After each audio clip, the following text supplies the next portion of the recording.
말을 많이 하고 또 말을 잘해야 되는 직업이 있습니다. 어떤 사람이 말을 잘해야 될까요? 기원전 4세기 그리스 철학자 아리스토텔레스는 수사학이라는 책에서 말을 잘해야 되는 사람들의 직업군을 세 가지로 분류하고 있습니다. 재판관, 심의에 참여하는 사람, 공공 제의를 주관하는 사람입니다. 먼저 재판관은 말을 잘해야 되죠. 재판정에서 검사와 변호사의 말에 따라 재판의 결과가 달라집니다. 말로 사람을 고발하고 말로 자신을 변호하기도 하죠. 심의 과정에서도 말을 잘해야 됩니다. 회사가 입찰을 공고하여 업체를 선정할 때 입찰에 참여한 사람이 면접관과 심사자를 어떻게 설득하느냐에 따라 심의 결과가 달라지죠. 많은 회중 앞에서 공공제의를 인도하는 설교자와 정치인 역시 대중연설을 잘해야 됩니다. 아리스토텔레스는 말하기를 수사법의 기법을 잘 활용하면 재판과 심의와 공공자의에서 자기가 원하는 결과를 얻을 수 있다고 말을 합니다. 하지만 말을 잘해서 다른 사람에게 피해를 입히는 사람도 있죠. 사기꾼입니다. 사기꾼보다 말을 현란하게 하는 사람이 없습니다. 말로 사람을 현혹해서 자기의 이익을 취해야 되기 때문이죠. 그래서 이 아리스토텔레스는 말하기를 말하는 사람, 말을 잘하는 사람이 갖춰야 될 덕목 가운데 가장 중요한 것은 그 말하는 사람은 다른 사람이 신뢰할 수 있는 좋은 품성과 인격을 가져야 된다고 말합니다. 말을 잘해야 하는 사람이 또 있죠. 선생님입니다. 유대 사회에서 랍비라고 불린 선생은 가치 있는 직업, 사람들에게 존경받는 직업이었습니다. 인기 있는 직업이었죠. 그러니 많은 사람이 교사가 되기를 원했습니다. 그런데 오늘 초대교회 지도자인 야고보는 선생이 되지 말라고 하고 있어요. 왜냐하면 선생은 자칫 잘못하면 말만 잘하고 행하지 않는 사람이 될 수 있기 때문입니다. 심판받을 수 있다고 말할 수 있는 것이에요. 3, 4년 전 이 야고보서 3장 1절의 말씀이 제 마음에 들어와서 오랜 시간 동안 저를 괴롭힌 적이 있습니다. 하나님은 선생이 되지 말라고 했는데 저는 비록 목사 안수는 20년 전에 받았지만 선생으로서 살고 있으니 이거 잘하고 있는가 그 생각이 떠나진 않았습니다. 가르치고 강연을 하고 난 다음에는 보람도 있었지만 공허감이 찾아왔습니다. 선생이 되지 말라고 하는 것이에요. 야고보서에서 가장 유명한 구절이 있죠. 행함 없는 믿음은 그 자체로 죽은 것이다. 선생이 되지 말라고 하는데 여기에 이유가 있는 것입니다. 야고보가 말하기를 길거리에 한겨울에 추운 사람이 옷을 벗고 헐벗고 있는데 입어라 말로 하면 되냐는 것이에요. 배고파서 배를 굶주리고 배를 끌어안고 있는데 먹으라고 말만 하면 그것이 믿음이냐고 반문하고 있습니다. 선생이 되기를 바라지 말라고 한 야고보의 말의 이유는 여기에 있는데 선생으로서의 삶이 쉽지 않기 때문입니다. 말과 행동 따로 될 수 있기 때문이에요. 그런데 이러한 야고보의 말은 야고보의 생각에서 근거한 것이 아니라 예수님의 가르침에서 근거합니다. 예수님이 이렇게 말씀하셨죠. 앞을 보지 못하는 시각장애인이 어떻게 시각장애인을 좋은 길로 인도하겠느냐. 그리고 또 말씀하시기를 이 세상에 선생과 지도자는 예수님밖에 없다라고 분명히 말씀하십니다. 마태복음 23장 8절과 10절 말씀 함께 읽습니다. 그러나 너희는 랍비라 칭함을 받지 말라. 너희 선생은 하나요. 너희는 다 형제니라. 또한 지도자라 칭함을 받지 말라. 너희의 지도자는 한 분이시니 곧 그리스도시니라.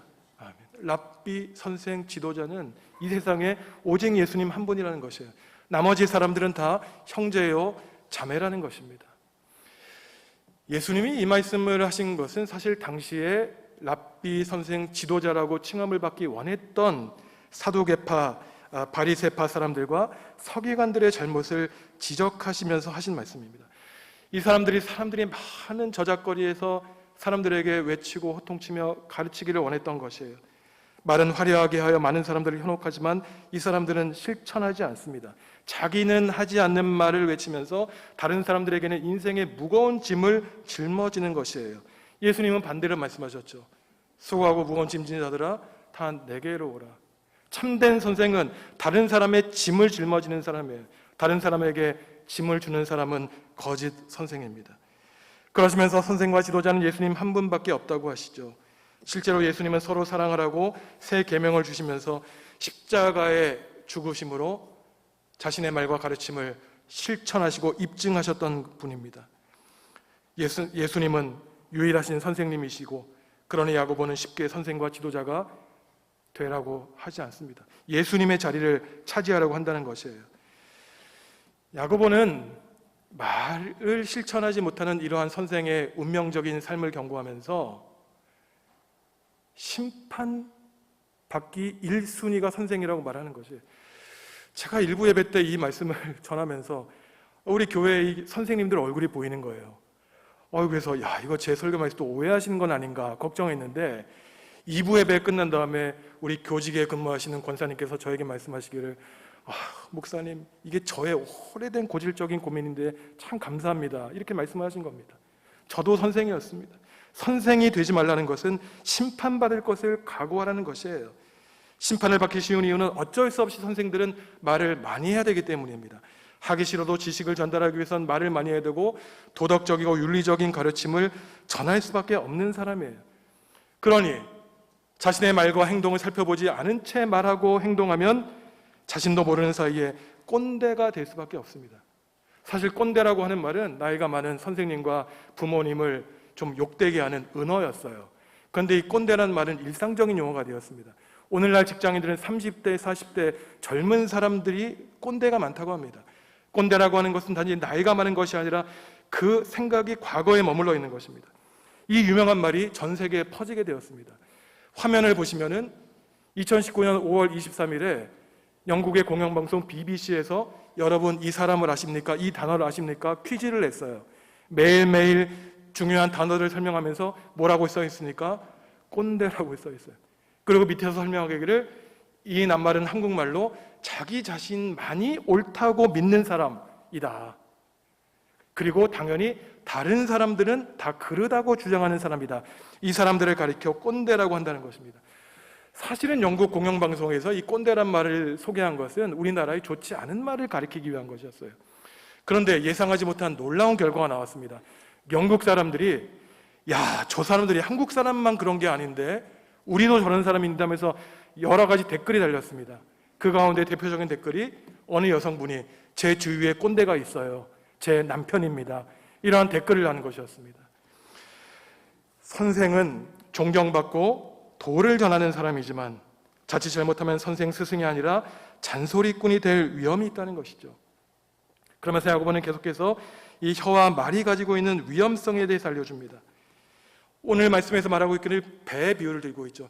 그 큰 배가 왼쪽과 오른쪽으로, 동쪽과 서쪽으로 움직일 때 보이지도 않는 작은 키에 의존한다는 것이에요. 우리 몸에서 혀는 입을 열지 않으면 보이지도 않는 지체의 작은 부분이지만 이 작은 혀가 큰 나무를, 큰 숲을 태운다는 것입니다. 그러니 야고보가 말하기를 이 혀는 불이고 불의의 세계라고 경고하고 있는 것이에요. 말 한마디로 천냥 빚을 갖기도 하지만 말 한마디 때문에 자기 자신을 망치고 다른 사람에게 상처를 주기도 합니다. 지혜의 가르침을 담고 있는 잠언 16장 27절도 같은 말을 합니다. 패역한 자는 다툼을 일으키고 말쟁이는 친한 벗을 이간하느니라. 패역한 사람은 말쟁이 가운데 많다는 것입니다.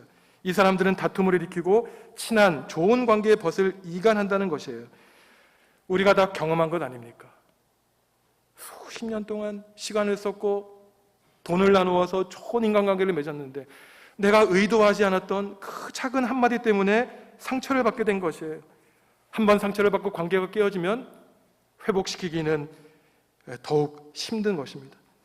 말은 모든 데에 문제가 있죠.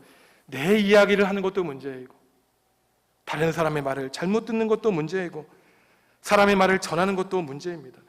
우리는 두 사람 이상이 모이면 대화를 해야 되는데 독백을 하는 것이에요. 나는 말할 테니 너희는 들으라는 것입니다. 적절하게 말하고 다른 사람의 말을 듣는 사람이 지혜로운 사람이죠. 말해야 될 문제와 말하지 말고 숨겨야 될 문제를 구분하는 사람이 지혜로운 사람입니다. 어리석은 사람은 불의에는 침묵하죠. 반대로 감추고 숨겨야 될 말은 들추어내는 사람이 어리석은 말입니다. 좋은 내용의 말을 하고 시의적절하게 말하는 것도 중요하지만 내 마음에 간직하고 비밀로 남겨야 될 말을 참고 있는 것도 더 소중한 일이죠. 오늘날 우리 주변에 말이 얼마나 많은 문제를 일으킵니까? 가십거리를 만들어내고 허풍을 떨고 자기를 과시하고 여론을 조작하고 가짜 뉴스를 만들고 아첨하고 거짓말을 하고, 이 모든 문제가 말에서 비롯하는 것이고 우리의 시선과 판단을 가립니다. 냉정한 판단력을 잃게 하죠. 내 자신을 객관적으로 보지 못하게 합니다. 다른 사람이 칭찬하면 진짜인 줄 알죠. 다른 사람이 비판하면 나를 욕하는 줄 압니다. 말이 모든 것을 엉망으로 만들어요. 더욱더 위험한 것은 내 입에서 나온 말 더 이상 주워 담을 수 없다는 데 문제가 있습니다. 설화를 조심해야 한다고 하는 이유가 여기에 있죠. 정치인들이 많은 경력과 업적을 쌓았지만 말 한마디 때문에 자기의 이미지가 무너지는 것을 우리는 잘 알고 있습니다. 책임지지 못한 말, 화살로 상대방을 향해 다 쏘아놨는데 나중에 가보니 그 화살이 나를 관역으로 삼아서 나를 쏘고 있는 것이에요. 아담과 하와가 하나님이 만드신 첫사람인데 하나님과 원수가 되게 된 것도 말 때문입니다. 사탄이 말로 유혹했죠. 거짓말했습니다. 먹지 말라고 한 선악과였는데 그 선악과를 먹으면 너희가 하나님처럼 될 것이다. 거짓말은 거짓말을 낳고 자식이 자식을 낳듯이 거짓말이 거짓말을 낳고 진리를 감추게 됩니다. 우리는 말이 안고 있는 이 문제점을 다 알고 있어요. 말 조심해야 돼, 다 알고 있지만 우리는 어제도 실수했고 오늘도 실수하고 내일도 실수할 것입니다.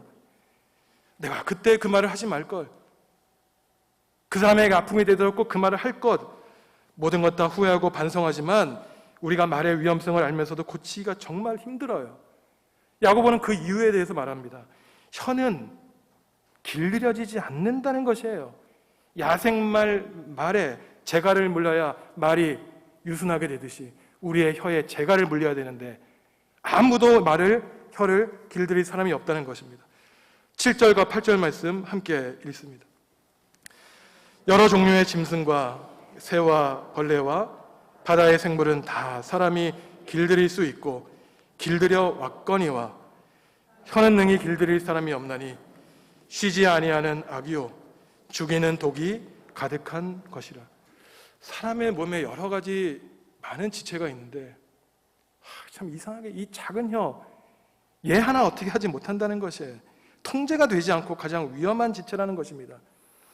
기원전 8세기에 대표적인 예언자 이사야가 있었죠. 이사야가 성전에서 기도하는 가운데 하나님을 만났습니다. 여러분 만약에 오늘 밤에 하나님께 기도하는데 하나님이 나타나셨어요. 여러분 어떻게 반응하시겠습니까? 이사야는 이렇게 얘기했습니다. 화로다, 내가 죽게 되었다. 입이 부정한 내가 거룩하신 하나님을 만나게 되었으니 내가 죽게 되었다. 그때 천사가 나타납니다. 천사가 어떠한 일을 하냐면 제단에서 숯불을 가져서 그 입을 지지는 거예요. 부정한 입, 더러운 입을 지져야 정화되고 거룩하신 하나님을 만나고 하나님의 말씀을 전할 수 있다는 것입니다. 우리의 입을 지져야 돼요. 야고보는 입에 재갈을 물리고 자물쇠를 채워야 된다고 말합니다. 1장 26절 말씀 함께 읽습니다. 누구든지 스스로 경건하다 생각하며 자기 혀를 재갈 물리지 아니하고 자기 마음을 속이면 이 사람의 경건은 헛것이다. 여러분 스스로 경건하다고 생각하십니까? 하지만 동시에 혀를 재갈 물리지 않으면 그 사람의 경건은 거짓이라는 것입니다. 사실 훌륭한 신앙인들이 이 말과 혀의 문제를 가지고 고민을 많이 했습니다. 사실 신앙이 없는 사람은 자신이 하는 말과 혀의 문제를 고민도 하지 않아요. 이게 문제인지 모르기 때문에. 하지만 교회사를 통해서 훌륭한 많은 사람들이, 영성가들이 이 문제를 가지고 고민했는데 아무리 좋은 말이어도 다른 사람을 불편하게 억압하면 그러한 경건과 지혜는 헛것이라는 깨달음을 얻게 됩니다. 그래서 이 영성가들이 하게 된 것이 무건수행이었어요. 이 사람들이 절차를 밟습니다. 오늘보다 내일 말을 적게 해요. 더 나아가 기원 후 2세기, 3세기에 사막 수도사라는 사람들이 있었는데 이 사막 교부들은 사막에 들어갑니다. 사람이 살지 않는 곳, 말로 오염되지 않는 곳, 내 입을 닫아 오직 귀를 열어 하나님의 음성만 듣도록 사막에 들어간 기도한 사막 교부들이 생겨났던 것이죠. 말을 하면 할수록 공허해지는 이 역설적인 사실에 괴로웠기 때문입니다. 이러한 영성가들에게 가르침을 이어받아 유대인들에게 유명한 속담이 생겼어요. 우리가 잘 아는 속담인데 사실 유대인들의 속담입니다. 나이가 들수록 무엇을 닫으라는 것이죠? 입은 닫고 무엇을 열라고 합니까? 지갑을 열라는 거 다 알고 계시네요. 입을 닫고 말하는 것을 줄여 인격을 지키라는 것이, 품위를 지키라는 것입니다. 어릴 때처럼 자기가 무슨 말을 하는지 나이가 들어서 제잘거리는 것이 아니라 나이가 들면 들수록 입을 닫으라는 것이에요. 지갑을 열라는 것은 다른 사람에게 선을 베풀라는 것입니다. 그냥 묵묵히 보이지 않는 곳에서 지갑을 열어 그 말하기 전에 사랑의 실천을 하라는 것이죠.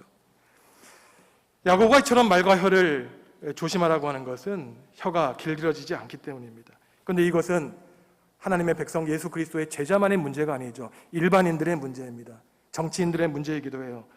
그런데 야고보는 여기서 더 나아가 특별히 그리스도인들이 혀를 조심해야 되는 이유에 대해 말합니다. 우리가 혀를 조심해야 되는 이유는 우리 입은 하나인데 동시에 여러 일을 한다는 거예요. 언제는 하나님을 찬양하고 언제는 형제와 자매를 저주한다는 것입니다. 어떻게 그것이 가능하냐는 것이에요. 같은 샘에서 단물과 쓴물이 나올 수 없는데, 포도나무가 무화과를 맺을 수 없는데 어떻게 하나님을 찬양한 입으로 형제 자매를 욕하고 형제 자매를 저주한 그 더러운 입으로 하나님을 찬양할 수 있겠냐는 것입니다. 우리가 하나님을 찬양하고 이웃을 축복하면 우리 혀는 거룩한 축복된 혀가 되죠. 하지만 형제와 자매를 미워하는 데 사용하면 그 혀는 더러운 혀, 치명적인 혀가 됩니다. 야고보는 단지 혀와 말이 가지고 있는 문제를 지적하는 데서 멈추지 않고 그 문제를 해결하는 방법을 알려줍니다. 두 가지 방법이 있는데, 첫째는 하늘을 바라보고 하늘에서 내려오는 지혜를 구하라는 것이에요. 17절과 18절 말씀 함께 읽습니다. 오직 위로부터 난 지혜는 첫째 성결하고 다음에 화평하고 관용하고 양순하며 긍휼과 선한 열매가 가득하고 편견과 거짓이 없나니 화평하게 하는 자들은 화평으로 심어 의의 열매를 거두느니라. 야고보는 지혜가 있는데 하늘의 지혜가 있고 땅의 지혜도 있다는 것입니다. 땅의 지혜는 뭐라고 말하냐면은 시기, 다툼, 자랑, 거짓말이에요. 이러한 나쁜 일로 똑똑해야 합니다. 사기꾼도 머리가 좋아야 잘해요. 이러한 지혜를 가리켜 땅의 지혜, 정욕의 지혜, 귀신의 지혜라고 해요. 시기, 질투, 미움, 다툼, 거짓말은 귀신이 주는 지혜라는 겁니다. 하지만 하늘로부터 내려오는 지혜는 화평, 성결, 평화, 관용, 양순, 긍휼, 선이라는 것이죠. 이처럼 하늘의 지혜를 구하면 우리도 모르는 사이에 우리의 혀가 제어되어야 된다는 것입니다. 둘째로 야고보가 알려주는 혀를 제어하는 방법은 말하기보다 듣기를 좋아하라는 거예요. 우리가 일반인들도 이런 말을 자주 하죠. 사람에게 입이 하나 있고 귀가 두 개 있는 이유는 좀 말은 듣기보다 반만 해라 라는 이유인데, 야고보가 말하기를 우리 사람이 빨리 해야 되는 일과 늦게 해야 되는 일이 있다는 것이에요. 야고보서 1장 19절 말씀 함께 읽습니다. 내 사랑하는 형제들아, 너희가 알지니 사람마다 듣기는 속히 하고 말하기는 더디하며 성내기도 더디하라. 어머니 아버지가 자식을 부르는데 대답을 안 해요. 빨리 듣고 답을 해야 되는데, 근데 자식이 있는데 부모님 앞에서 말만 많이 하고 화를 냅니다. 야고보가 말하기를 듣기는 빨리 하라는 것이에요. 말하고 성내는 것은 늦게 하면 할수록 우리에게 유익하다는 것입니다. 제가 유학할 때 박사과정 제 동기 학생이 있었는데 시각 장애인이었어요. 1m, 2m밖에 떨어져 있지 않은 이 칠판을 보는데 이 주머니에서 이 망원경 같은 걸 꺼내는 겁니다. 글씨가 안 보이는 거예요. 제가 그 친구를 보면서 저 1m 앞에 있는 글씨도 망원경을 보고 봐야 되니 얼마나 사는 것이 힘들까. 제가 친구한테 물어봤습니다. 그 친구가 참 그 신학 박사과정생이어서 그렇게 신앙적으로 대답했는지 모르지만 저한테 이런 대답을 하는 것이었어요. 자기는 불편하지 않고 오히려 하나님께 감사하다는 것이에요. 내가 보지 말아야 될 것 안 보인다는 것입니다. 그리고 소중한 것 주의 깊게 내 눈을 크게 뜨고 바라보아야 된다는 것이에요. 제가 그때 깨달았습니다. 우리 귀가 너무 좋아서 쓸데없는 말을 많이 듣는구나. 우리 눈이 너무 좋아서 보지 말아야 될 것을 너무 많이 보게 되는구나. 하나님, 내 입과 내 눈과 귀를 하나님을 찬양하고 하나님의 말씀을 읽고 하나님의 음성을 듣는데 주로 사용하게 하여 주십시오. 신앙적인 가르침을 얻게 되었죠. 오늘 제가 선생이 되지 말고 심판받지 말고 말을 조심해서 하라는 이러한 야고보의 가르침은 사실 제가 한 달 동안 전해드린 말씀의 흐름 가운데 있어요. 그리고 다음 주 설교와도 연관됩니다. 한 달 전에 저는 우리는 예수 그리스도의 몸을 이루는 지체라고 했습니다. 수많은 지체가 있지만 오늘 혀가 가장 작지만 가장 위험한 지체이죠. 2주 전에는 그리스도인은 신령한 노래를 부르는 하나님 나라의 찬양 대원이라는 말씀을 전해드렸습니다. 우리는 세상 노래도 부를 수 있지만 우리의 거룩한 혀로 하나님을 찬미해야 되죠. 지난주에는 추석을 준비하면서 우리는 무익한 종이하는 감사를 드려야 된다는 말씀을 전해드렸습니다. 감사, 찬양 모두가 다 혀와 관련된 것입니다. 다음 주에는 기도에 관한 말씀을 준비하고 있습니다. 그래서 오늘 야고보가 혀를 제어했으면 온전한 사람에게로 말한 이유가 여기에 있어요. 하나님과의 통로이기 때문입니다. 2절 말씀 다시 한번 우리가 읽습니다. 우리가 다 실수가 많으니 만일 말에 실수가 없는 자라면 곧 온전한 사람이라 능히 온 몸도 굴레 씌우리라. 혀만 제어하면 다른 거는 걱정 없다는 것입니다. 혀만 하나님을 찬양하는 데 사용하고 있었다면 우리는 하나님의 형상을 회복하여 그리스도의 온전한 제자가 될 수 있다는 것이죠. 그러니 우리는 말하기 전에 수십 번, 수백 번 생각하고 말해도 전혀 늦지 않습니다. 하지만 야고보는 말하죠. 신중하게 말하는 것만으로 끝나는 것이 아니라 행함이 있는 믿음으로 연결하는 것이에요. 우리의 말이 결국 닿아야 되는 것은 우리의 손과 발이라는 것입니다. 신영복 선생님이 쓴 칼럼 가운데 가장 먼 여행이라는 칼럼이 있습니다. 저 그림은 신문사에 낸 칼럼의 그림을 제가 그대로 옮긴 것인데 가장 먼 여행 그림에 보시면 어디일까요? 제가 짧기 때문에 칼럼을 직접 읽어드립니다. 일생 동안의 여행 중에서 가장 먼 여행은 머리에서 가슴까지의 여행이라고 합니다. 머리 좋은 사람과 마음 좋은 사람의 차이, 머리 아픈 사람과 마음 아픈 사람의 거리가 그만큼 멀기 때문입니다. 그러나 또 하나의 가장 먼 여행이 남아 있습니다. 가슴에서 발까지의 여행이 그것입니다. 발은 여럿이 함께 만드는 삶의 현장입니다. 수많은 나무들이 공존하는 숲입니다. 머리에서 가슴으로, 그리고 가슴에서 다시 발까지의 여행이 우리의 삶입니다. 머리 좋은 사람이 마음 좋은 사람만 못하고 마음 좋은 사람이 발 좋은 사람만 못합니다. 우리는 강요받아왔어요. 평생 똑똑한 사람이 되라, 공부 열심히 해라, 성공해라. 그러면 뭐합니까? 다른 사람에게 피해 입히고 국가를 무너뜨리고 자기만 배를 가득 채우는 그 똑똑한 사람들. 하나님 앞에서 어리석은 사람이 되고 싶어요. 바보같이 이용당하고 그래도 하나님 앞에 나와 저는 최선을 다했습니다. 머리는 나빠도 하나님을 몸으로 사랑합니다. 이러한 사람이 되고 싶습니다. 저는 기도하면서 여러 가지 생각을 하고 상상을 하는데 자주 이런 생각을 합니다. 제가 어머니의 뱃속에서 나와서부터 제 목숨을 다하고 하나님의 나라에 갈 때까지 제가 입에서 뱉은 말의 무게가 얼마나 될까? 그리고 제가 말한 그 말의 종류를 분류하여서 무게를 재보면 무엇이 가장 무게가 나갈까 생각을 해봅니다. 앞으로는 잘못 살았지만 앞으로는 가벼웠던 제 말의 무게를 좀 무겁게 하고 싶은 말의 무게가 있습니다. 사람에게 힘을 준 말의 무게가 사람을 힘들게 한 말의 무게보다 무겁기를 바랍니다. 원망하고 불평한 말보다 하나님을 찬양했던 말의 무게가 더 무겁기를 바랍니다. 내가 한 부정적이고 냉소적인 말보다 긍정적이고 따뜻한 말의 무게가 무겁기 바랍니다. 내 생각과 주장을 드러낸 말보다 예수님의 사랑과 십자가의 복음을 전한 말이 무겁기 바랍니다. 우리가 입으로 쏟아낸 말의 무게보다 우리의 귀로 들어온 하나님의 말씀의 무게가 더 무겁길 바라요. 그리고 더 나아가 내 삶이 한 시간도 빠지지 않고 그 수많은 말들로 가득한 것이 아니라 때로는 침묵하고 때로는 하나님의 소리에 귀 기울여 내 삶에 여백이 있고 빈 공간이 있었던 그러한 따뜻한 사람의 때로는 여백이 있는 가벼운 사람이 되기를 저는 바라고 있습니다. 성도 여러분, 오늘 야고보는 우리들에게 누구나 선생이 되지 말라고 가르치고 있지만 이것을 임용고시를 준비하지 말고 선생 되기를 포기하라는 말로 이해하면 안 됩니다. 우리가 좋은 선생이 되어야 우리의 자녀들을 예수님의 제자로 만들 수 있죠. 우리 자녀들이 학년을 올라갈 때마다 좋은 선생님 만나게 해주십시오. 우리 기도하지 않았습니까? 좋은 선생님을 만나냐에 따라 우리 자녀들의 인생이 달라집니다.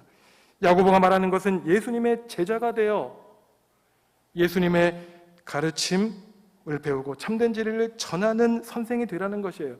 선생의 지위와 인기를 누리는 사람으로서 선생이 되기 이전에 먼저 제자가 되어야 한다고 야고보는 말하고 있습니다.